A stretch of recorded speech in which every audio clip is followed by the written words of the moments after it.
there's an old fable that's been going around for centuries now. It's called the Emperor Has No Clothes, and you all might have come across this, or some of you may have not. But this is how the story goes. It's very simple.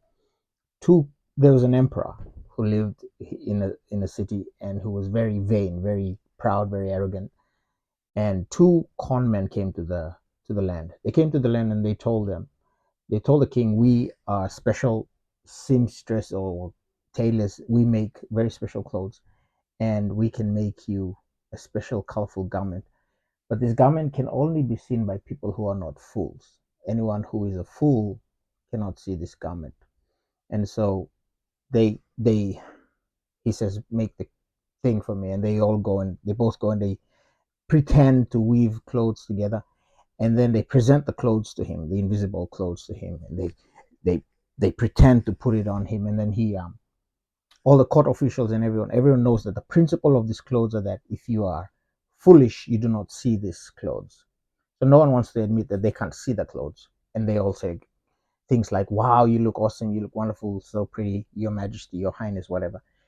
And then he holds a parade for himself, and he walks down the street, and the principle of these garments has been told to everyone, so everyone knows that whatever he's wearing, only if you're not a fool, you can see it, right? So everyone pretends that they're not foolish, and they acknowledge that he has some clothes on, and they cheer for him and everything as he walks down the town. And then a little boy or a little child looks up and says, the emperor has no clothes, he says.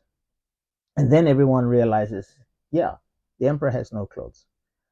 So I love this story because this is what's happening in the world today. Today, everyone is holding opinions that are blatantly wrong, and they don't want to admit that it's wrong because they don't want to look like fools. It's the politically correct thing to hold or express a viewpoint that's clearly wrong, but just because you don't want to lose face or lose favor or not be cancelled, you hold on to that view. And you can see that now in the West, how the propaganda of the LGBTQ is just getting out of hand. It's getting so out of hand, and common sense would dictate that you can see this idea as clearly foolish and wrong and illogical and unnatural, and yet people are still holding on to it. And if you ask people who advocate for these things, they'll give you a politically correct answer. If you ask them about transgender, they'll say, well, I believe that person believes that he's a man, even though that's a female. um they know it in their mind, but they won't say it. They say something like, that's a man, right? So it's all this idea that's being held together because people don't want to be foolish. And this idea of holding a politically correct view, it's also found in a lot of the responses that you'll see Jesus got from Pharisees when he asked them questions, or when they tried to question him and he put them on the spot and asked questions to them, and they would say the politically correct thing. And one of the examples is in the story of the authority of Jesus being challenged by the Pharisees. And I would like to read it to you. It's in Mark 11, verse 27 down to 38. This is the ESV. And they came again to Jerusalem. And as he was walking in the temple, the chief priests and the scribes and the elders came to him. And they said to him, by what authority are you doing these things? Or who gave you this authority to do them? Jesus answered, Jesus said to them, I will ask you one question. Answer me, and I will tell you by what authority I do this thing. Was the baptism of John from heaven or from men? Answer me. And they discussed it with one another, saying, if we say from heaven, he will say, why then did you not believe him? But shall we say from men?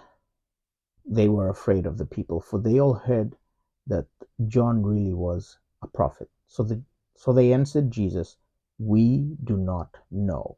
And Jesus said to them, neither will I tell you by what authority I do these things. So listen to the answer that they said, or the reason for them giving the answer. In verse 32, it says, they were afraid of the people. That's the definition of politically correct. Afraid of the people. You're just afraid of other people's responses to your opinions, and you change your opinions, or you express an opinion contrary to what you believe in your heart. That's politically correct. That's what politically correct means. And so they answered to Jesus, "We do not know." But they did know. They had some idea, but they just didn't want to say it. So when we're confronted by this postmodern kind of ideas and these things that's eating up the Western culture and Western soul, it's coming to Papua New Guinea. The idea of transgenderism, and a man can be a woman and a woman can be a man. When you're confronted with that idea, remember this: what is truth? What's the reality? Is Are there only two genders, or are there 700 genders, and you can pick and choose them based on any principle under the sun that you want to think? Are you actually holding an opinion because you're afraid of the people, or is it an opinion that corresponds most to reality, that's true and logical and reasonable? If you have an idea that's just based on your fear of what people think about you, if you express that idea, then that is a politically correct idea, and it's not necessarily the correct one. So if you're confronted by these things, and you will be, Papua New Guinea, we will be, there's already efforts out there to make these ideas become normal and become acceptable. But deep down in people's hearts and within the people's minds, and by by virtue of common sense itself, people will know that these are wrong. And some of you out there are already in these positions where I've seen emails from some Papua New Guineans who work in these international organizations, and they sign off in their emails names, and then they add pronouns at the end of the names: she, her, he, him. Come on, Papua New Guineans, you sabe piniso, so you man or you marry.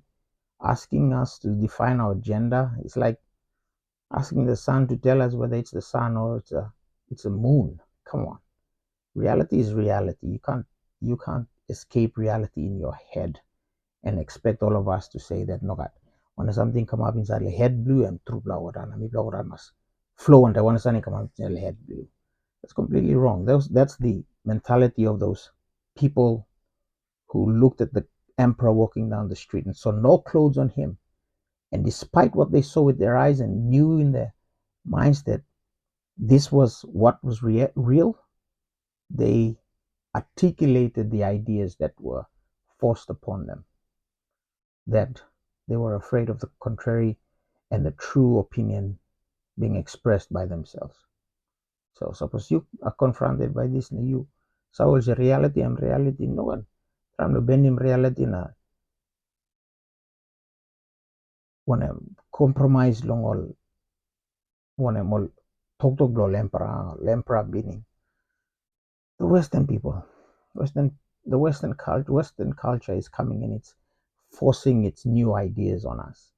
And you'll be forced to believe them, you'll be forced to embrace them, you'll be forced to articulate them and support them and celebrate them.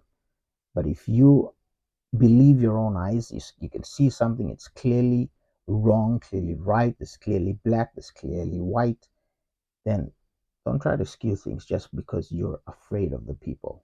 Don't be politically correct in your expression of your ideas. When you express something, this is the other thing about the freedom of conscience and freedom of expression. Freedom of expression is the articulation of that which is true in your mind and your heart. Now you can express it as true. If you think in your mind one thing, but you filter it because you don't want to offend people, or you think also that's not the um, right thing to do because you're worried about being canceled or being so and so, then you're not really expressing yourself. You're telling a lie, you're lying to yourself, and you're lying to everyone who's listening to you and consuming your information. So stand up, be truthful, speak the truth. All right, God bless.